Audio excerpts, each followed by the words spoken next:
ಪೋಷಕರಾಗೋಲಕ್ಕೆ ಇರುವಂತಹ ಹಾದಿಯಲ್ಲಿ ಸವಾಲುಗಳು ಸಾಕಷ್ಟಿರುತ್ತೆ. ಆ ಸವಾಲುಗಳನ್ನ ಎದುರಿಸೋದು ಹೇಗೆ, ಎಮೋಷನಲಿ ಅವುಗಳನ್ನ ಆ ಎಮೋಷನ್ಸ್ಗಳನ್ನ ಯಾವ ರೀತಿಯಾಗಿ ಬ್ಯಾಲೆನ್ಸ್ ಮಾಡಬೇಕು, ಈ ಎಲ್ಲ ವಿಚಾರಗಳ ಬಗ್ಗೆ ತಿಳಿಸ್ಕೊಡೋದಕ್ಕೆ ನಮ್ಮ ಜೊತೆಗೆ ಪಾತ್ ಟು ಪೇರೆಂಟ್ಹುಡ್ ನ ಕಾರ್ಯಕ್ರಮದ ಮುಖ್ಯ ಅತಿಥಿಯಾಗಿರುವಂತಹ ಡಾಕ್ಟರ್ ರಶ್ಮಿ ಯೋಗೀಶ್ ಅವರಿದ್ದಾರೆ. ಅವ್ರನ್ನ ಮಾತನಾಡಿಸ್ತಾ ಹೋಗ್ತೀನಿ. ಖುಷಿ ಫರ್ಟಿಲಿಟಿ MD ಕೂಡ ಹೌದು ಅವರು. ಅವ್ರನ್ನ ಮಾತನಾಡಿಸ್ತಾ ಹೋಗ್ತೀನಿ. Madam hi. ಮೊದಲನೇದಾಗಿ ತುಂಬಾ ಚೆನ್ನಾಗಿ ಬ್ಯೂಟಿಫುಲ್ ಆಗಿ ಎಕ್ಸ್ಪ್ಲೈನ್ ಮಾಡಿದ್ರಿ. ಸೊ ಈ ಬಂಜೆತನಕ್ಕೆ ಆಗುವಂತಹ ಸಮಸ್ಯೆಗಳೇನು? ಮೊದಲನೇದಾಗಿ ಬಂಜೆತನ ಅಂತ ವರ್ಡೇ ನನಗೆ ಇಷ್ಟ ಆಗೋದಿಲ್ಲ. ಹೆಣ್ಮಕ್ಳಿಗೆ ಮಗು ಆಗೋದಕ್ಕೆ ತೊಂದರೆ ಆದರೆ ಅಥವಾ ಒಂದು ಸ್ವಲ್ಪ ಜಾಸ್ತಿ ಸಮಯ ತಗೊಂಡ್ರೆ ಅದಕ್ಕೆ ಅವಳಿಗೆ ನಿನಗೆ ಮಗು ಆಗ್ತಾ ಇಲ್ಲ ಅಂತ ಯಾರಾದರೂ ಹೇಳಿದ್ರೆ ಅದೇ ಒಂದು ದೊಡ್ಡ ಅಪರಾಧ ಅನಿಸುತ್ತೆ. ಎಷ್ಟು ಒಂದು ಹೆಣ್ಣಿನ ಮನಸ್ಸಿಗೆ ಇದರಿಂದ ನೋವಾಗುತ್ತೆ ಅನ್ನೋದು ನಾವು ಶಬ್ದಗಳಲ್ಲಿ ಹೇಳೋಕ್ಕಾಗೋದಿಲ್ಲ. ಯಾವುದೇ ಒಂದು ಜನ್ಮ ಅಂತ ತಾಳ್ಕೊಂಡಾಗ ನಮ್ಮ ದೇಹಕ್ಕೆ ಯಾವುದಾದ್ರೂ ಒಂದು ತೊಂದರೆ ಬಂದೇ ಬರುತ್ತೆ. ಇವತ್ತಿಲ್ಲೋ ನಾಳೆ ಬರುತ್ತೆ ನಮ್ಮ ಲೈಫ್ ಸ್ಪ್ಯಾನಲ್ಲಿ. ಅದೇ ತರಹ ಎಲ್ಲ ಈ ತೊಂದರೆಗಳಿರ್ತವೆ. ಮಧುಮೇಹ, ಡಯಾಬಿಟೀಸು, ಮತ್ತು ಬ್ಲಡ್ ಪ್ರೆಷರ್ ಜಾಸ್ತಿ ಇರೋದು, ಹೈಪರ್ ಟೆನ್ಷನ್ನು, ಇವೆಲ್ಲ ಪ್ರಾಬ್ಲಮ್ ಥರ ಹೆಣ್ಮಕ್ಳಿಗೆ ಮಗು ಆಗೋದಕ್ಕೆ ಕಷ್ಟ ಆಗೋದು ಒಂದು ಸಹಜ. ಇವಾಗ ಇರೋ ಲೈಫ್ ಸ್ಟೈಲ್ ಇಶ್ಯೂಸ್ಗಳಿಂದ ಹೆಣ್ಮಕ್ಳಿಗೆ ಅಂಡಾಣುಗಳ ಸಂಖ್ಯೆ ತುಂಬ ಬೇಗ ಕಡಿಮೆ ಆಗ್ತಾ ಇದೆ. ಅದರಿಂದ ಅವ್ರಿಗೆ ತುಂಬ ಕಷ್ಟ ಆಗ್ತಾ ಇದೆ ಪ್ರೆಗ್ನೆನ್ಸಿ ಆಗೋದಕ್ಕೆ, especially when they are postponing their pregnancy. ಹೆಣ್ಮಕ್ಳಿಗೆ ಮೊದಲು 15-16 ವರ್ಷದಲ್ಲಿ ಆ ಟೈಮಲ್ಲಿ ಅವ್ರಿಗೆ ಹೆಣ್ಮಕ್ಳು ವಯಸ್ಸಿಗೆ ಬರ್ತಾ ಇದ್ರು. ಇವಾಗ 10 ವರ್ಷದ ವಯಸ್ಸಲ್ಲಿ, 9 ವರ್ಷದ ವಯಸ್ಸಲ್ಲಿ ವಯಸ್ಸಿಗೆ ಬರ್ತಾ ಇದ್ದಾರೆ.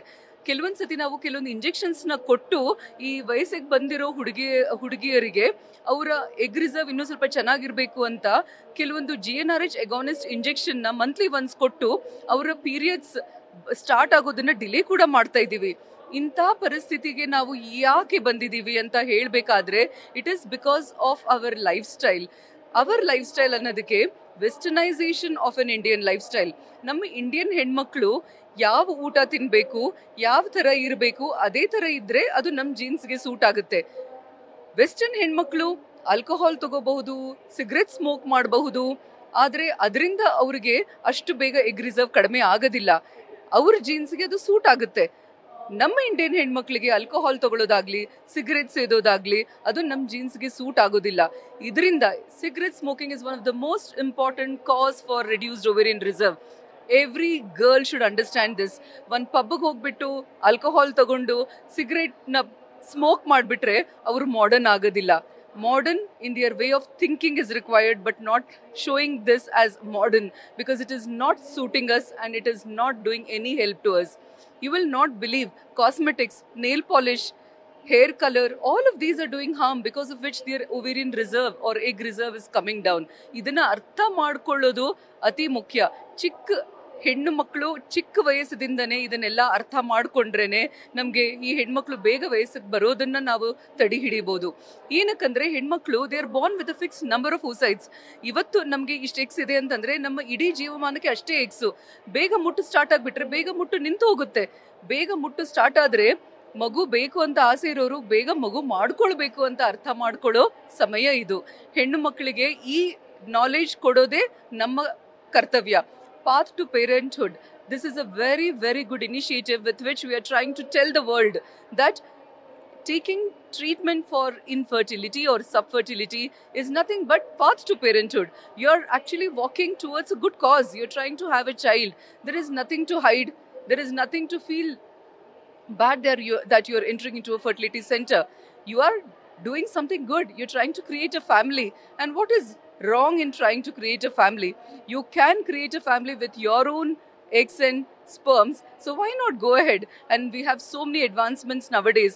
Regenerative medicine in the intra-ovarian PRP, intra-ovarian stem cell therapy, ಇದೆಲ್ಲ ಮಾಡಿಬಿಟ್ಟು ರೆಡ್ಯೂಸ್ಡ್ ಓವೇರಿಯನ್ ರಿಸರ್ವ್ಗೂ ನಾವು ಮತ್ತೆ ಎಗ್ ರಿಸರ್ವ್ ಹೆಚ್ಚಿಗೆ ಮಾಡೋ ಥರ ಮಾಡಿಬಿಟ್ಟು ಅವರು ಸ್ವತಃ ಎಗ್ಸ್ ಅಂಡ್ ಸ್ಪರ್ಮ್ಸಲ್ಲಿ ಮಗು ಮಾಡೋಕ್ಕೆ ಎಷ್ಟೆಲ್ಲ ಸೌಲಭ್ಯಗಳು ಇರುವಾಗ I don't think somebody should get scared or feel ashamed to enter into a fertility center.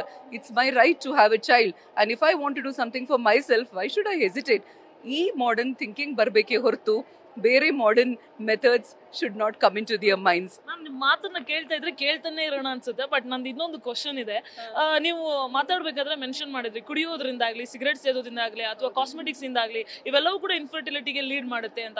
So ಅದನ್ನ ಒಂದ್ ಸ್ವಲ್ಪ ಎಕ್ಸ್ಪ್ಲೈನ್ ಮಾಡ್ಬೋದಾ? ಕುಡಿಯೋದು ಮತ್ತೆ ಕಾಸ್ಮೆಟಿಕ್ಸ್ ಯಾವ ತರ ಸಮಸ್ಯೆ ಆಗುತ್ತೆ ಅಂತ. ಆಕ್ಚುಲಿ ನಾನು ಹೇಳ್ದಂಗೆ ಸಿಗರೇಟ್ ಸ್ಮೋಕಿಂಗ್ ಇಂದ, ಈ ಟೊಬ್ಯಾಕೋ ಇಂದ AMH ಕಡಿಮೆ ಆಗುತ್ತೆ. AMH ಅಂದ್ರೆ it is like understanding what is your balance of eggs in your body. Egg balance ಕಡಿಮೆ ಆಗ್ಬಿಟ್ರೆ ಬೇಗ ಮುಟ್ಟು ನಿಂತು ಹೋಗುತ್ತೆ ಹೆಣ್ಮಕ್ಳಿಗೆ.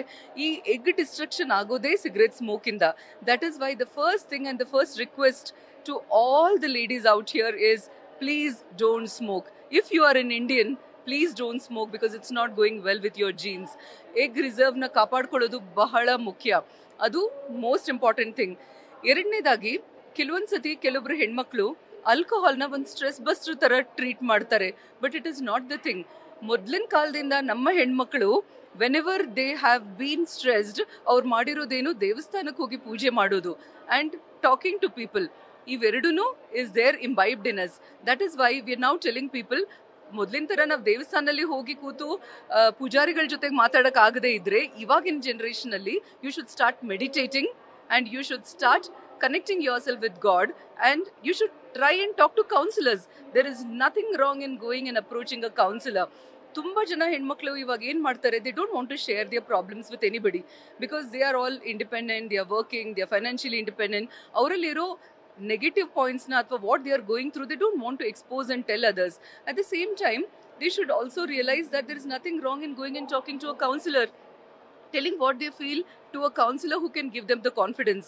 And I'm sure every counselor, every psychological counselor has it in them to keep it very confidential. ಅವ್ರಿಗೆ ಹೇಳಿರೋದನ್ನ ಇನ್ನೊಬ್ಬರ ಮುಂದೆ ಅವರು ಖಂಡಿತವಾಗೂ ಶೇರ್ ಮಾಡೋದಿಲ್ಲ.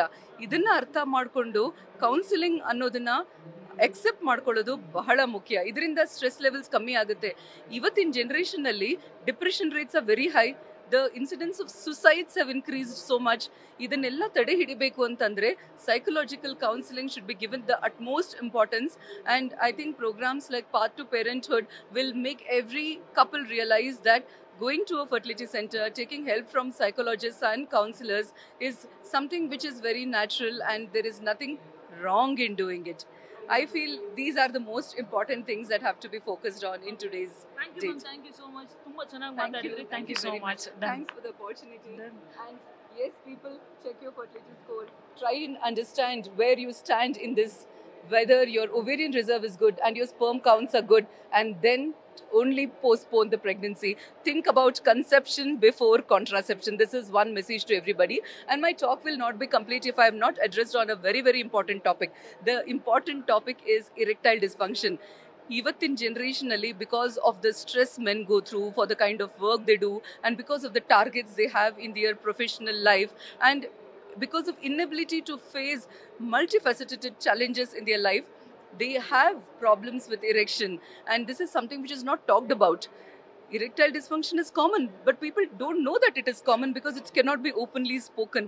That is why men should not hesitate when they have erectile dysfunction, and they should not feel that they are losing their self-esteem in front of their wife and try to avoid having sex at all. That is something which has to be taken as a natural phenomenon.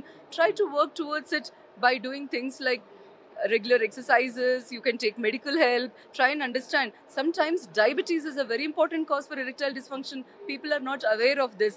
Erectile dysfunction iddaga, checking your blood sugar levels is the most important aspect that has to be given importance to.